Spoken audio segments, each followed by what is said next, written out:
but participate, make suggestions, things like that. And even as a 6-year-old, I mean, my dad was having to read the lines at the read-through, and I would just kind of sit there at first. My father... They smiled for the cameras. They were called icons, legends, the faces of an entire era. But behind the golden lighting and the studio-ridden headlines, some of Hollywood's biggest stars lived double lives. Lives built on scandal, cruelty, and cover-ups that took decades to surface. Today we're going back into the archives to look at 6 stars from Hollywood's so-called golden age, and the true, documented stories the studios spent millions trying to bury. Stay until the end, because the last name on this list still divides Hollywood to this day. Errol Flynn was, for a decade, the most electric man on screen. Born in Tasmania in 1909, he arrived in Hollywood in the mid-1930s and became an instant sensation after starring in Captain Blood in 1935. He followed it with a string of adventure films that made him a household name. The dashing pirate, the daring outlaw, the man every studio wanted to sell to America. But in 1942, Flynn's public image collided head-on with a criminal trial that captivated the entire country. 2 teenagers, Betty Hansen and Peggy Satterley, accused him of statutory rape.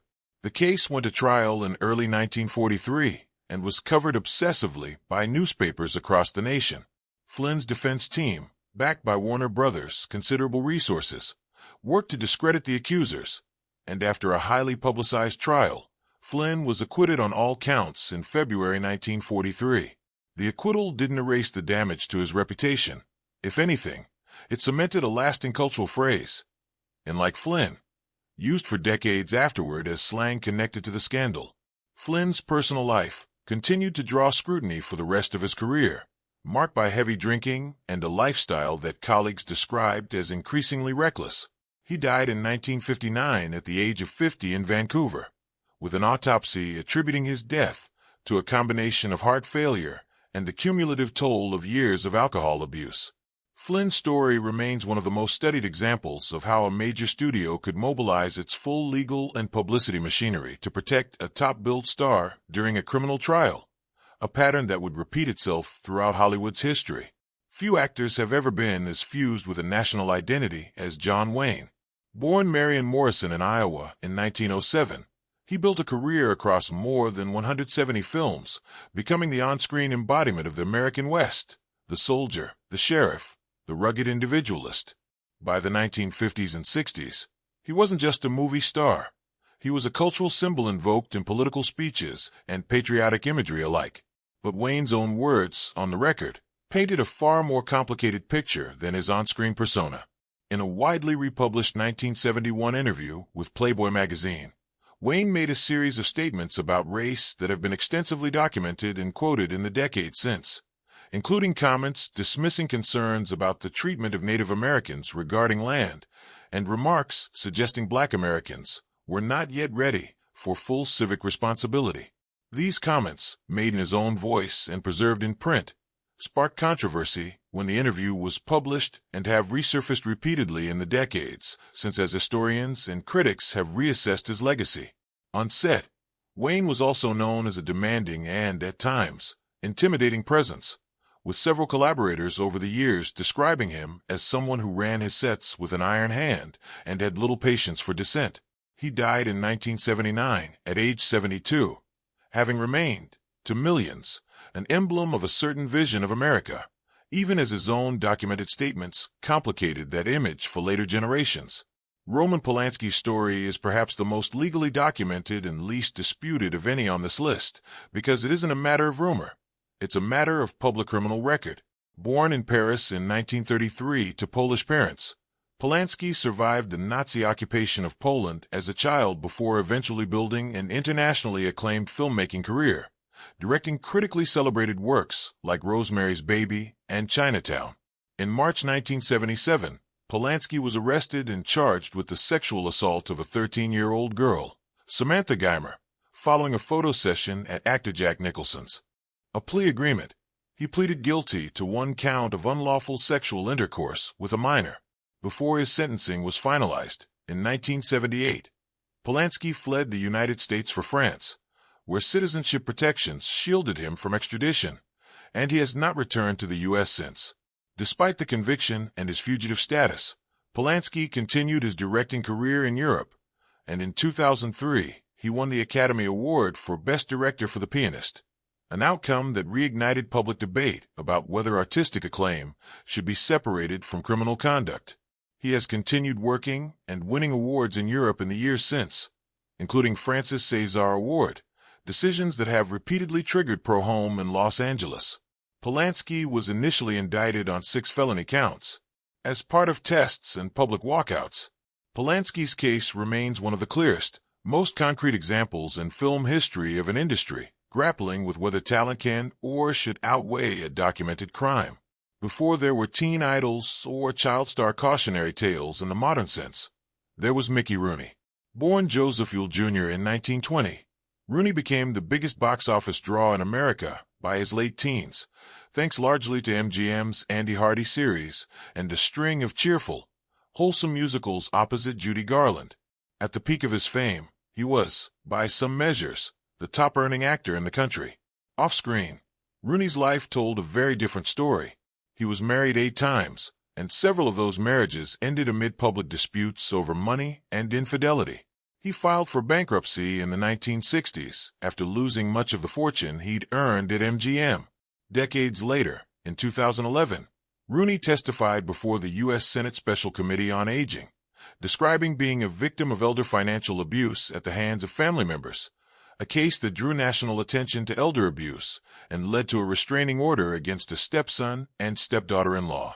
Rooney died in 2014 at the age of 93. Reports at the time noted that his estate was left with very little money, a stark contrast to the fortune he had earned decades earlier as the highest-paid star in Hollywood. His story became one of the industry's most cited examples of how quickly even the biggest fame can unravel, and how vulnerable aging stars can become to exploitation by those closest to them. Faye Dunaway's career includes some of the most acclaimed performances of the 1960s and 70s, Bonnie and Clyde, Chinatown, and her Oscar-winning role in Network. But for much of her career, Dunaway also developed a reputation within the industry as an extraordinarily demanding, difficult collaborator, with numerous crew members and co-stars over the decades describing tense, high-pressure sets. That reputation reached a new level of public scrutiny during and after the making of Mommy Dearest in 1981, in which Dunaway played Joan Crawford, an actress herself known for a harsh reputation. Reports from the production described a set marked by frequent conflict, and the film's critical and commercial reception ultimately became something of a cautionary story for Dunaway's career, with some biographers noting that the role's association followed her for years afterward. In 2011, Dunaway's brief run in a Broadway revival of Tea at 5 ended abruptly amid reported behind-the-scenes conflict, an episode covered extensively in entertainment press at the time.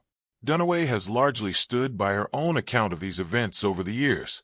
Her career arc, from some of the most respected performances of her generation to a reputation that reportedly made some directors hesitant to work with her, has often been cited in discussions about how difficult, demanding behavior is perceived very differently depending on gender, timing, and industry standing. Kirk Douglas, born Isser Danielovich in 1916 to poor Belarusian immigrant parents, became one of the defining leading men of Hollywood's post-war era, with iconic roles in films like Spartacus and Paths of Glory. He was also known industry-wide as an intensely driven, sometimes combative presence on set, with directors including Stanley Kubrick describing him as difficult to control but relentlessly committed to his craft. It's important to be precise here. One of the most widely circulated claims about Douglas, that he was involved in an assault on actress Natalie Wood when she was a teenager, comes from an account published by Wood's sister, Lana Wood, in a 2018 memoir, years after both Wood and Douglas had died. Douglas was never charged. No criminal investigation of this specific claim was ever brought forward publicly during his lifetime, and the claim has never been independently corroborated by other named witnesses or evidence. It remains, to this day, a disputed and unproven allegation rather than an established fact, and it should be understood as such. What is well documented is Douglas's reputation for a fierce, sometimes explosive temper on film sets, and his decades-long dominance as one of the industry's most powerful and demanding stars. He died in 2020 at the remarkable age of 103, having spent his later decades as a respected elder statesman of Hollywood, including receiving an honorary Academy Award in 1996 for his body of work. What connects these 6 very different stories isn't any single kind of wrongdoing. It's the machinery around them. Studios with enormous financial incentive to protect their stars, a press system that often looked the other way, and an audience that, for decades, was only ever shown the polished, publicity-approved version of the people on screen. Some of these stories are matters of criminal conviction and public record, like Polanski's. Some are patterns of well-documented, on-the-record behavior, like Wayne's own published statements or Rooney's Senate testimony. And some remain contested claims that deserve to be reported carefully, with the uncertainty intact, rather than treated as settled fact. Hollywood's golden age produced some of the most enduring images in the history of American entertainment. But as more documents, court records, and first-hand accounts have come to light over the decades, the full picture of that era has become far more complicated than the polished publicity photos ever let on. Which of these 6 stories surprised you the most? Let us know in the comments, and if you want to see a deeper dive into any one of these cases, tell us which one below.